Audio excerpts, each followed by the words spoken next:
Hi guys! Welcome back po sa ating channel. So this is Milani and tagal na ako hindi nakapag-vlog about sa cross-country, no? So ngayon magbibigay ako sa inyo ng konting idea kung ano ba yung mga question sa immigration. So based lang yan sa experience ko and based lang yan sa mga narinig ko, sa mga na-assist ko or sa mga nakachat ko na nagko-cross-country. Kakaroon ka pala ng tourist visa kapag na-on the spot ka or wala ng time or like one day na lang magpa-flight ka na tapos now mo lang nalaman yung mga biglaang napauwi pa.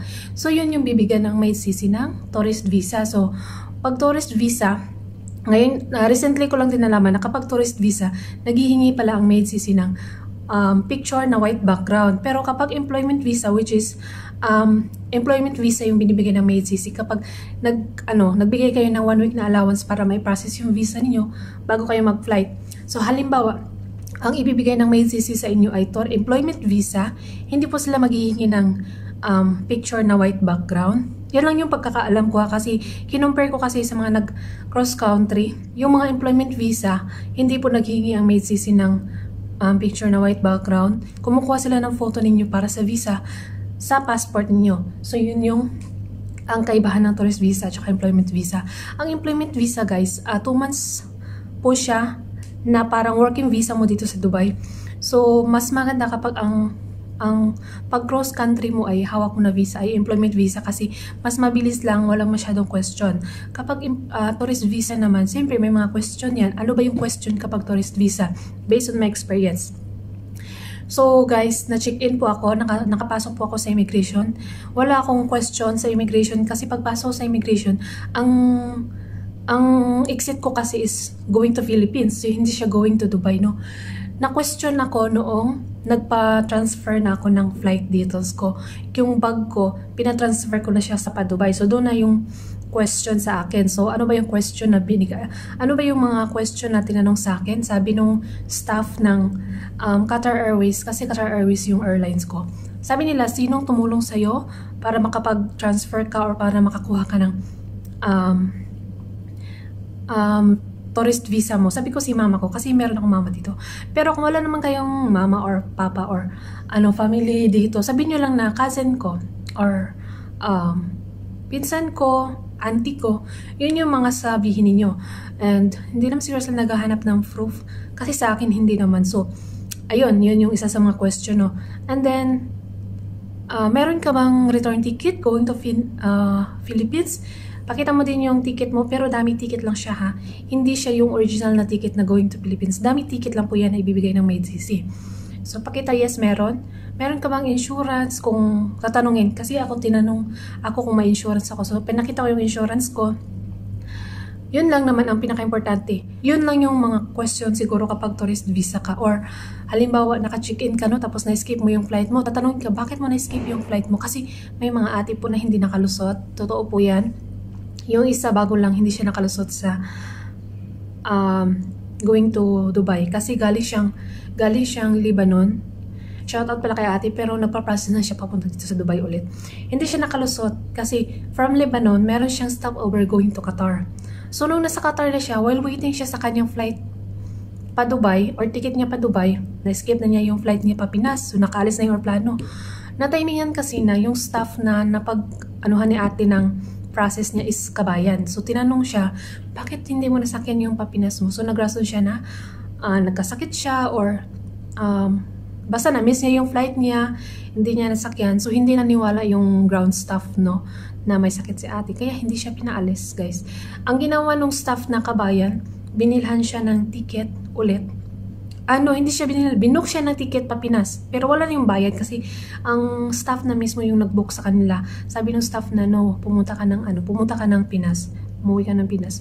Meron na siyang employment visa going to Dubai.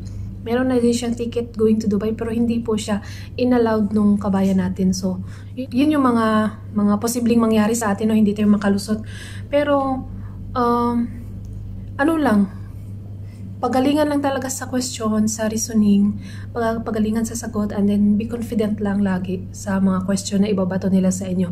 Pag dumaan naman kayo sa immigration, halimbawa, direct kayo na pupunta ng Dubai, hindi nyo ma-skip yung flight ninyo, halimbawa. Kasi mas maganda kasi guys, na hindi kayo maka-check-in. Kasi pag naka-check-in kayo, maglilipat pa kayo ng bag. Kung hindi na kayo mag-check-in pa Pinas, diretso na kayo mag-check-in pa Dubai. So, hindi na kayo maglilipat ng bag after ninyong ma-skip yung flight ninyo pa Pinas. So, dapat talaga, kung pwede lang, huwag kayong mag-check-in. Kung kaya na hindi kayo ihatid ng amo ninyo. Pero kung ihatid man kayo, okay, mag-check-in kayo. Pag employment visa naman, mga question siguro, wala.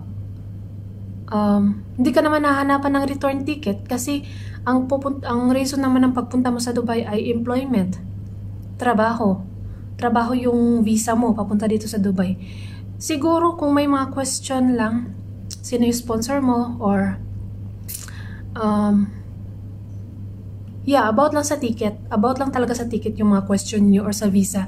So, may nakalagay naman dyan sa visa ninyo kapag employment na ang sponsor niyo ay maids.cc. So, ito lang, sabihin nyo lang maids.cc. So, ano yung trabaho mo doon? Nakalagay din doon yung trabaho mo. DH ba or sales lady or sales worker or mga ganon. So, pasahin nyo lang yung employment visa kasi kung may mga question man about lang sa employment visa ninyo yan. Stricto ba sila? For me, hindi. Hindi naman sila stricto kasi ang stricto lang siguro ang Saudi. Kasi sa Saudi, hindi ka makakalabas kapag wala kang exit visa. Kailangan mo nang may papel na exit ka na. Whereas sa Qatar, walang exit, hindi kailangan na exit. Sa Kuwait, hindi din nata kailangan na exit. Pero sa Saudi talaga, meron silang papel na kukunin or ibibigay ng employer para makalabas ka ng Saudi. And then, marami po ang mga ate din na hindi nakalusot, no? Kasi meron din before, 2 beses na to, Qatar, i-share ko lang sa Qatar. Si ate, hindi siya nakalusot kasi, kasi yun sa kanya, na on the spot din siya, kasi nagpaalam siya na uuwi na Pinas or magbalik na accommodation. Parang ganun yung nangyari. So, nagpaalam siya, nakaplano na yung mag-cross country siya. Kaso lang, hindi siya dinala ng employer niya sa Qatar Airport. Dinala siya dun sa Pulo, sa embassy, sa shelter. Tapos, pagkatapos nun, nagbigay ang maidsisi ng dami ticket niya, which is August 11 ata yun, or July 11, parang August 11. Tapos pumunta siya ng airport nung date na yun, mga 10 days ata siya sa shelter ng Pulo. So, dapat magko-cross country siya. Kaso lang, ang naging problema is sinamahan siya ng agency, staff ng agency niya. So, September 11, dapat yung dami ticket niya, tapos bibila na siya ng maidsisi ng visa pag nasa airport na siya, tsaka ticket. Hindi natuloy guys, kasi hindi naman kasi yan agad-agad marirelease ng maidsisi, no? Lalo na nung time na yun, nasa shelter siya, walang contact sa office, wala lahat. Tapos, pinalabas siya 11 direct. Hindi agad-agad mapaprocess ng maidsisi yun in one day. So, nag-antay sila sa airport kasama yung agency. May dami ticket siya, pina-check ng agency yung dami ticket, and hindi kasi nalalabas yung reference kasi dami ticket nga lang. So, dinala siya ulit sa agency nila sa accommodation, and then ang bumili ng ticket niya parang siya na, papuntang Pinas. Hindi din siya nakalusot pa Dubai after mabilhan ng ticket kasi may kasama kasi siya ng staff ng agency. So, wala. Nakauwi talaga siya ng Pinas. So, hindi talaga lahat ay swerte no kapag na-cross country tayo. Depende talaga yan sa magiging aksyon na gagawin ng amo ninyo. Basta kung wala silang pakialam sa yung pag-alis, mabilis lang. Pero pag once nakamonitor sila, mahirap. So, doon naman sa Saudi ba yun? Sa Kuwait? Parang sa Saudi yun. So, flight na niya, meron na siyang employment visa. Nalaman ng amo niya na magko-cross country siya kasi parang hindi na-delete yung message. So, nalaman. Ang nangyari, hinold lahat. Hinold yung exit visa ata niya sa Saudi. Kasi yung Saudi kasi kailangan talaga ng exit visa kapag lalabas kayo. So, hinold siya. Dinala sa Polo. Tapos, mga 2 weeks ata or more than 2 weeks siya nagstay sa Polo. Ang Polo yung nag-provide ng exit visa sa kanya. And, after nun, sabi, i-check pa kung meron siyang record or kinasuhan siya ng amo niya. Pag wala, mabibigyan siya ng exit visa. So, ang nangyari nung nabigyan siya ng exit visa, hindi din siya nakapag-cross country. Nasa Pinas na din siya ngayon. So, hindi talaga lahat successful yung mga gustong mag-cross country, no? So, be discreet lang sana. Dapat hindi malaman ng kahit sino kung magko-cross country kayo para walang abala or mas maganda nga kung nandun bago kayo pumunta sa airport, meron na kayong employment visa or tourist visa or ticket papunta dito sa Dubai para hindi kayo magstay ng matagal sa airport. So, ayun lang naman. Hindi naman mahirap sa mga questions sa immigration, no? Usually doon mga sinong puntahan mo, sinong tumulong sa'yo, kailan ang balik mo sa Pinas, kung tourist visa ka. Basta ganun lang naman yung mga question. Wala namang masyadong katanungan. So, ayun lang. And regarding naman sa ating kontrata, meron tayong kontrata dito sa MaidCC, 2 years contract. Pwede nyo ipa-verify sa Polo. Pwede kayong pumunta ng embassy dito sa Dubai, pero ako hindi kasi ako pumunta.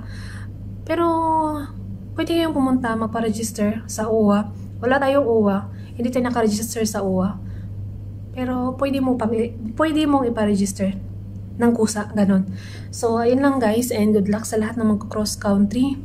And, good luck sa lahat ng mag-cross country, and sana makalusot kayo kasi, another chance kasi na makapag-Dubai din kayo. Another opportunity.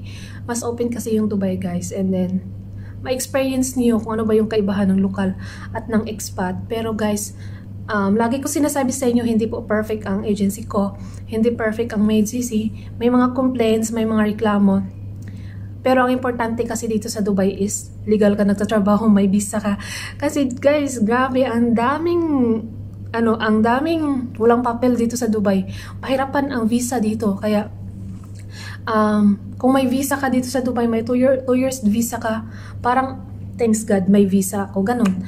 So, hindi naman kayo pababayaan sa MaidCC, no? At as long as okay yung performance ninyo, hindi kayo kakancel. Mag-i-stay kayo sa MaidCC. And, pag hindi maganda yung performance ninyo, nako, bye, cancel ka talaga sa MaidCC. Ayun lang naman, sana nakatulong ang video na ito sa mga gustong mag-cross country. And thank you for watching. Don't forget to like, share, and subscribe, and comment down below for more katanungan.